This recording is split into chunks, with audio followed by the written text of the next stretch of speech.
So now we are basically going to be discussing breech presentation. Now the question is that what is presentation? Presentation is basically that part of the fetus which is present in the lower uterine segment. Okay, that part of the fetus which is present in the lower uterine segment. So normally it is the cephalic portion. Okay, but now in this case what happens is that I don't know what kind of a baby I'm growing, but yeah, the lower portion, the podalic pole or the breech is present in the breech portion, or the buttocks are present in the lower uterine segment. Okay, so its incidence is 3 to 4%, and it is what we call as the most common malpresentation. Now the question is that what are the predisposing factors for breech presentation? All those things which are causing maternal malpresentation are definitely going to be responsible for the breech presentation. If the mother has already has fibroids, okay, and then if there are any congenital uterine abnormalities including a biconjugate uterus, anything that leads to a lesser space in the uterus, now fibroids or biconjugate uterus or any uterine surgery.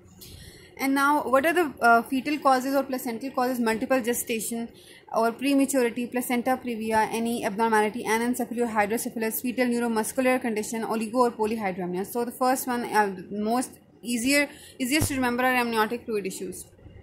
Okay, then we have multiple babies, or underdeveloped babies, or placenta previa, or any abnormal babies having anencephaly or hydrocephalus or neuromuscular conditions. So what do we have? Basically in maternal causes, we know that either we have a fibroid or any uterine abnormality or any uterine surgery. Now in case of a baby, the fetal causes, we have multiple babies in the uterus, or premature babies in the uterus, or abnormal babies having hydrocephalus and stuff like that, or any issues with the amniotic fluid.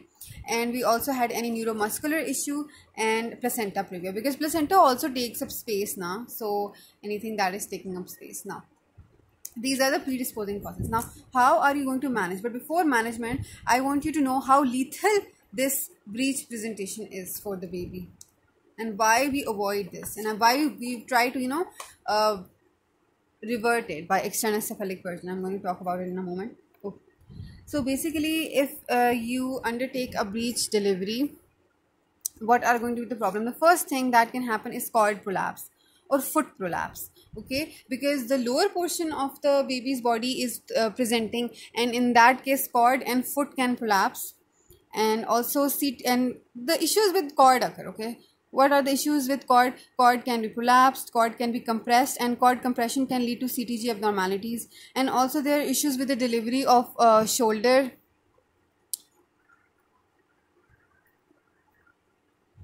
Okay.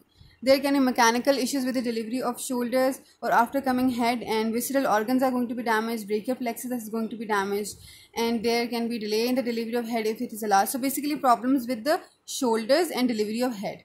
I'm going to discuss them in detail. Prolonged compression of umbilical cord can also lead to asphyxia, again cord issue. And if the fetus is small, then sudden delivery of head can lead to tentorial tears and intracranial bleeding, and head entrapment can occur. So basically the main issues that we are facing in this case are issues that are related to cord, issues that are related to shoulders and head. So cord issues include cord prolapse, cord compression, and cord compression can lead to CTG abnormalities and mainly asphyxia.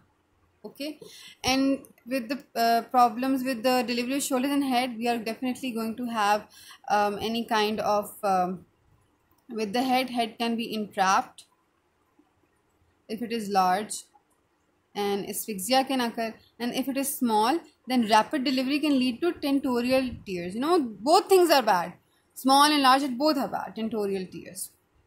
And then if the shoulders and upper body is stuck, or there's compression on the visceral organs, then the visceral organs are going to be damaged, and you can have if shoulder delivery is problematic, then brachial plexus injuries, ARBs and Klumpke's paralysis can occur.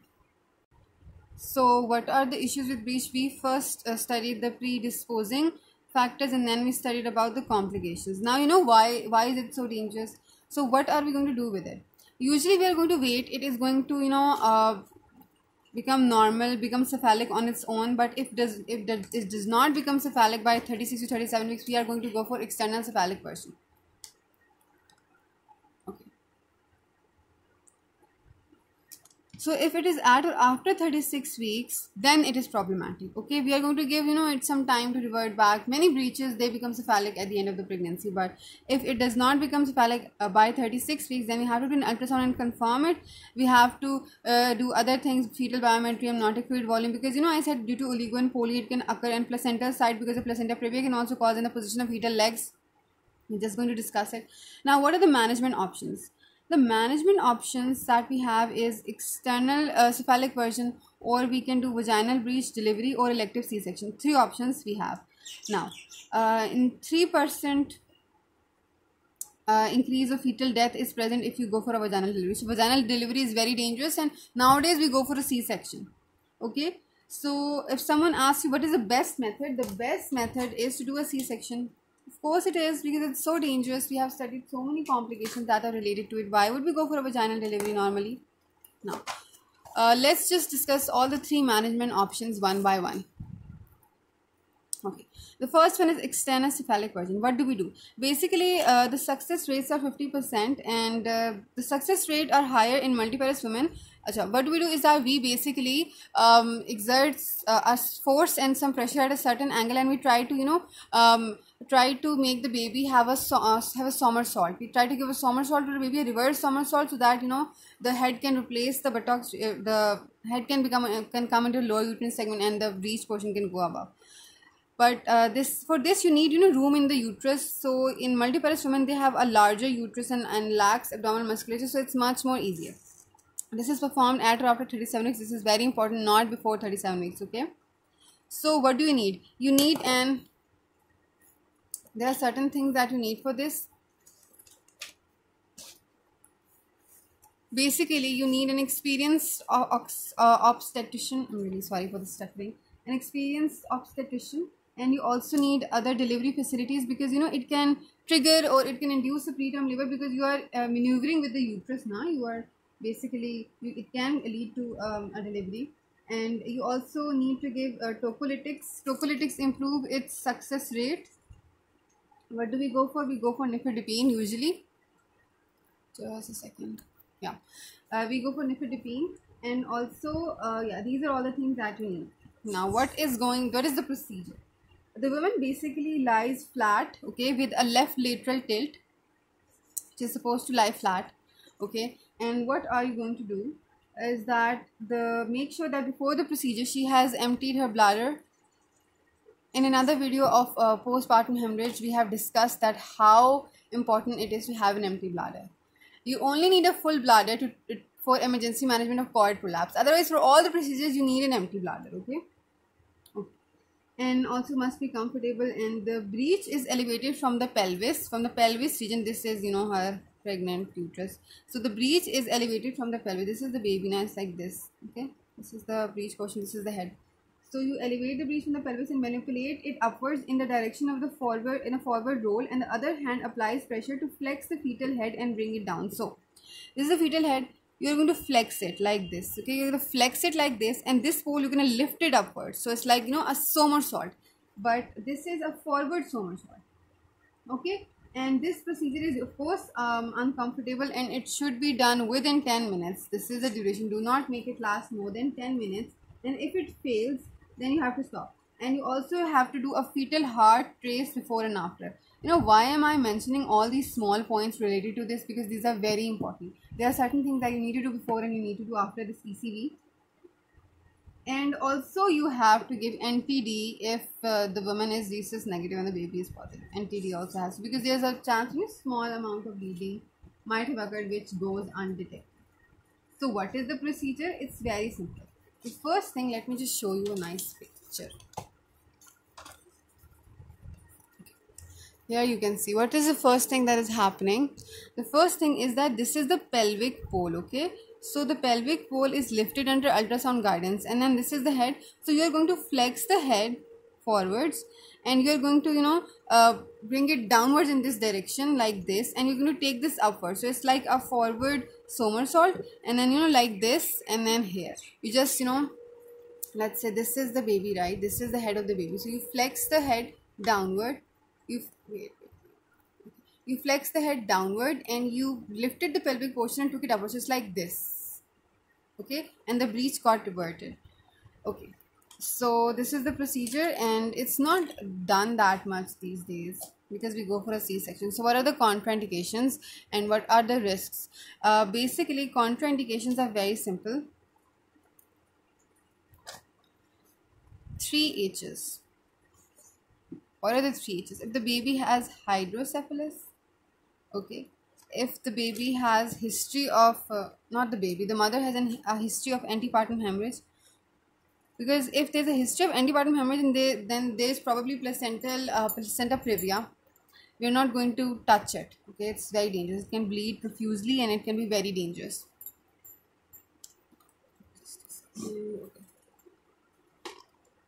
And if there is hypertension or preeclampsia, okay, the 3 H's are hydrocephalus, history of hypertension, and history of APH and hypertension and preeclampsia.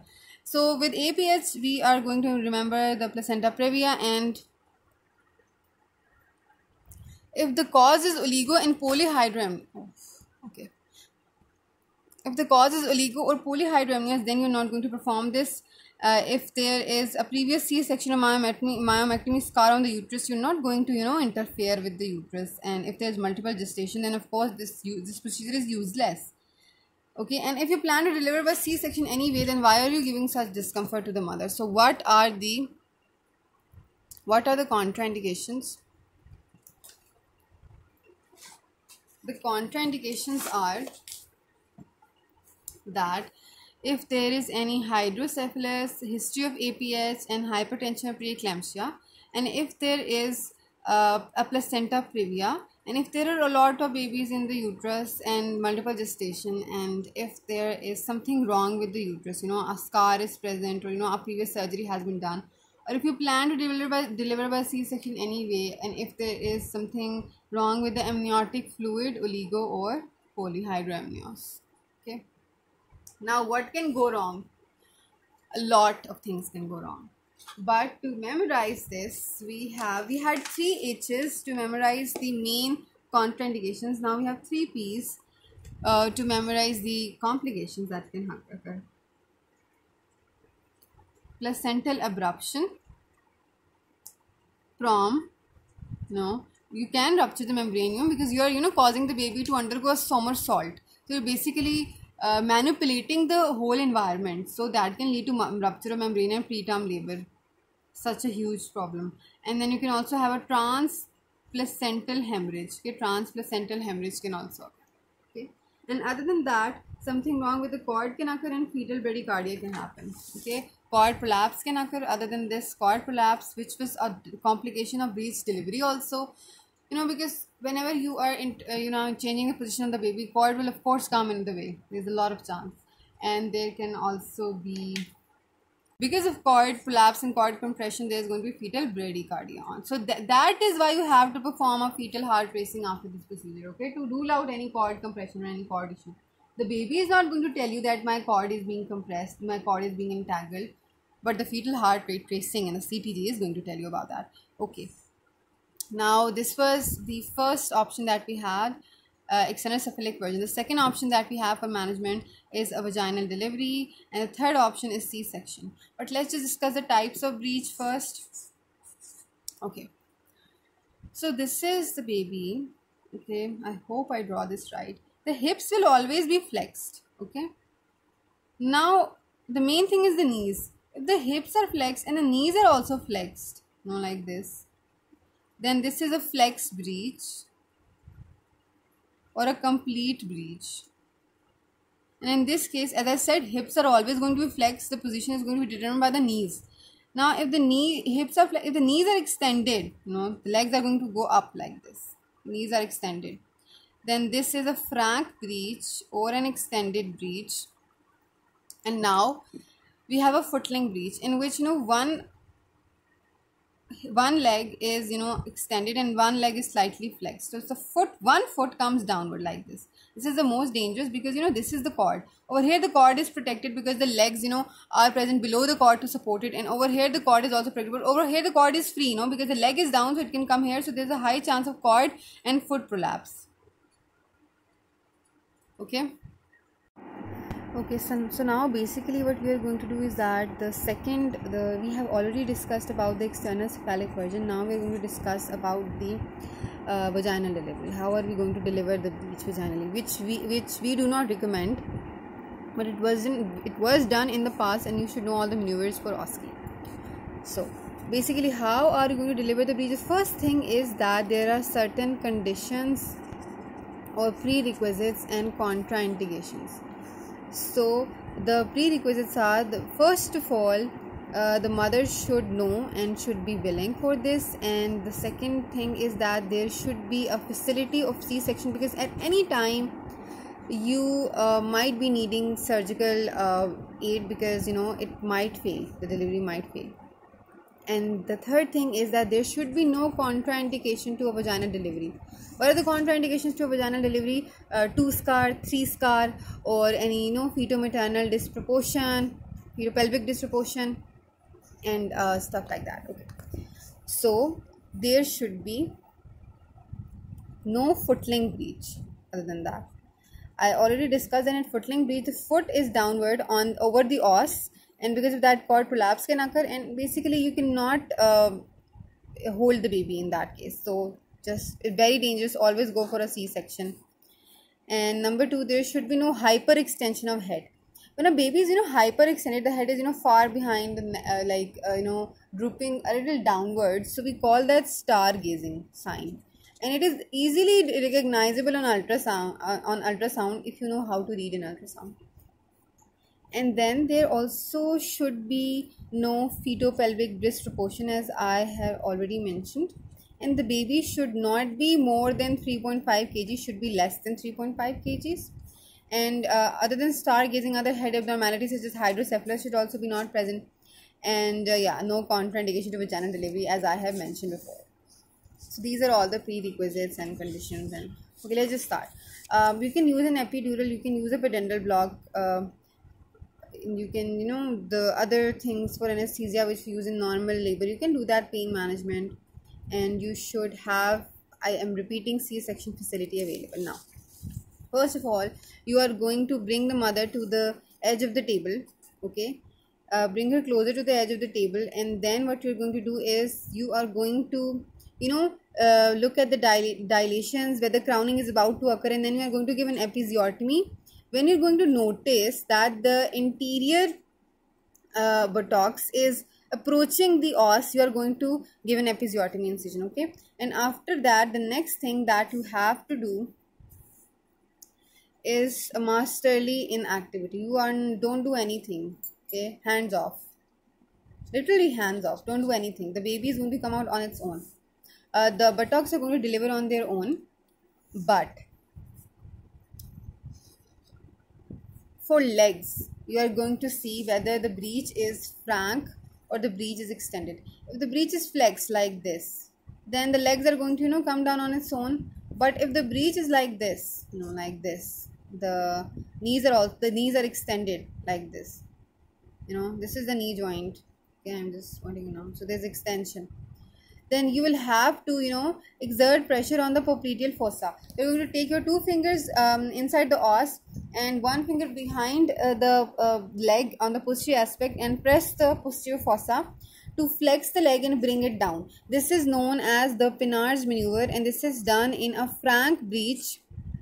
Okay, to deliver the frank breech.